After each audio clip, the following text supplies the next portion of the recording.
Welcome back to New Rockstars. I'm Whitney Van Laningham, and there's a secret invasion afoot, which means that everybody in the New Rockstars office has their own conspiracy bulletin board with enough red string to knit a Spider-Man suit. What's on my board, you ask? Well, it all has to do with Gravik's rebel forces and who's funding his whole invasion. We know Gravik is radicalizing disenfranchised Skrulls, but who radicalized him? I've got a feeling this invasion goes deeper than what we've seen, and Gravik is just the tip of the iceberg. It's secret invasion season, and the easiest way to let people know that you're not a Skrull, or make them think you're not a Skrull, is to pick up some merch from Nerd Riot's new Secret Invasion collection. The Shapeshifter tee announces that you're totally not a Skrull, which is exactly what a Skrull shirt would say. The Friend or Foe and the One Last Fight shirts highlight our buds Rhodey and Nick Fury and their potential to really be a green skin alien. You can also shop our full line of designs inspired by Across the Spider-Verse and Guardians of the Galaxy Volume 3, and keep an eye out for a very cool Barbie Oppenheimer combo shirt that is officially the best thing to wear on your torso in July. Shopping at Nerd Riot is one of the best ways to support our channel, so join the riot over at nerdriot.shop. Let's first give Gravik his dues though. This Skrull clearly has the skills and motivation to lead an invasion. As we saw in this week's flashback, Gravik lost his family when they died valiantly fighting against the Kree, war heroes in the Skrulls' unending conflict with their sworn galactic rivals. As a boy, Gravik put his trust in Talos and Nick Fury's word that if he served as a spy on Fury's behalf, Fury would find the Skrulls a new home planet. But after decades of waiting, Fury never made good on his vow. He got dusted, and like 30 seconds after he returned, he abandoned his Skrull buddies once again to oversee the building of Saber's space station. Fed up with Fury's failure to take care of the Skrulls, Gravik split off his own faction and started a movement to take over Earth, flipping Fury's high-level Skrull operatives to his cause. Gravik's influence and assets run deep.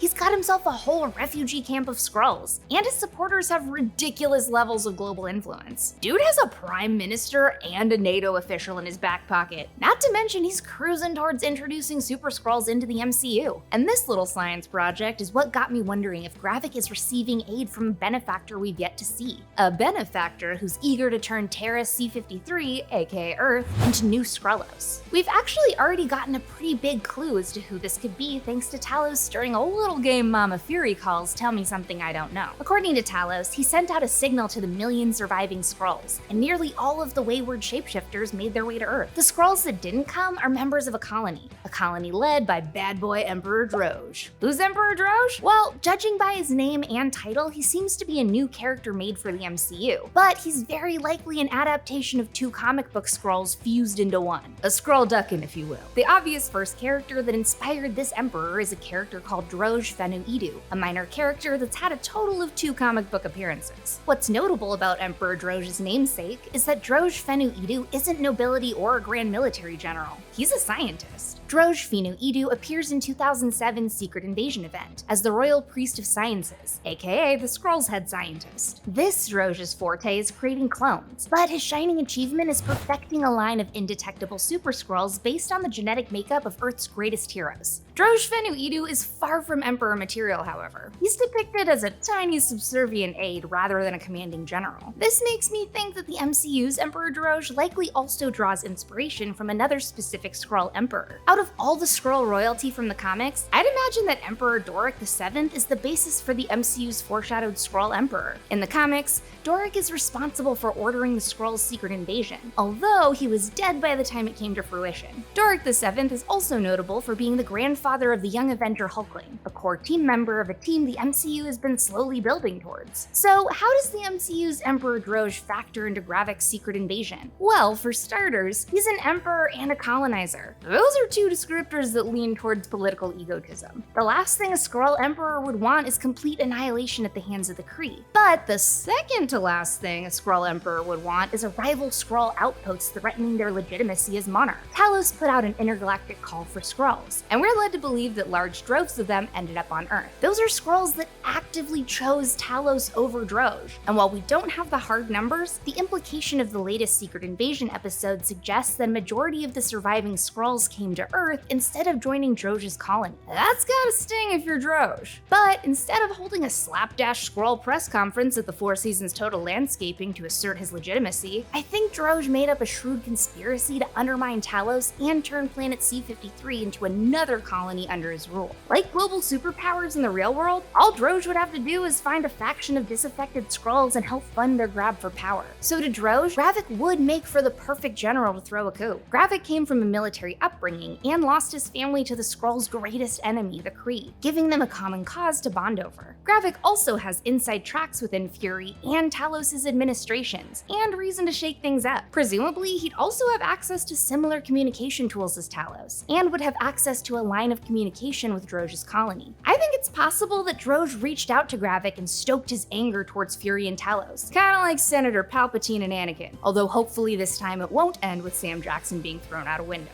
All Dro'ge would have to do to destabilize Earth's political structures and make it ripe for the taken would be to give Gravik the resources to successfully infiltrate and overthrow Earth's nations. This is why I think the writers chose Dro'ge Fenu-Idu as Emperor Dro'ge's namesake. My theory is that Emperor Dro'ge's regime is providing research on Super Skrull DNA sequencing to Gravik's rebels. It's low cost, and Dro'ge doesn't need to risk sending physical resources to Gravik. But the Super Skrull research alone is valuable enough to win Gravik's war. All Gravik would have to do is acquire superpowered DNA samples on Earth to successfully sequence his solution for dealing with those darn pesky Avengers. If all goes according to plan, Gravik will owe Dro'ge a debt, and will see the Emperor as an ally and not as a political rival. Remember, Gravik has pointedly said that he isn't the cause, home is the cause. Meaning, Gravik's political ambitions end at uniting the Skrulls and giving them a new homeworld. Dro'ge can simply install Gravik as a governor or grand general of New Skrullos and then take Earth for himself. It should also be noted that I don't think Gravik is the only pawn we've seen of Emperor Dro'ge. Clearly the Skrull agent acting as the UK's Prime Minister has a secret agenda of her own, and I'd venture that she's also working on behalf of Dro'ge, using her political influence to guide Gravik's coup. Although, part of me wonders if she'll be revealed to be Skrull Princess Verenke, who, in the comics, is a political rival of Emperor Dro'ge and the leader of the secret invasion after Dro'ge dies. If this is true, she could pose as an alternative mastermind to Dro'ge, giving us a slight alteration on this theory, where instead Verenke is pulling Gravik's strings and not the Emperor. In the comics, Verenke found Dro'ge VII to be incompetent, and he banished her for calling him out. After his death, she would meet with Dro'ge Fenu-Idu and use his science to replace Spider-Woman and oversee the secret invasion. This adaptation might have Verenke similarly using Gravik alongside Emperor Dro'ge's Super Skrull research to take over Earth, but instead of turning it over to the Emperor, she'll use it to claim her position as top Skrull. Both Talos's Tell Me Something I Don't Know responses and the Skrull Council's coup scenes in this last episode hint that Skrulls are prone to infighting over power. That's an extremely human trait, and already seems to be a core theme in this show about political tension. I wouldn't be surprised if we see more instances of Skrulls perpetuating treason and war in their own climb to the top. Follow me on Instagram and Twitter at Whitney Puppy, follow New Rockstars, subscribe to New Rockstars for more analysis of everything you love, and thanks for watching. Bye!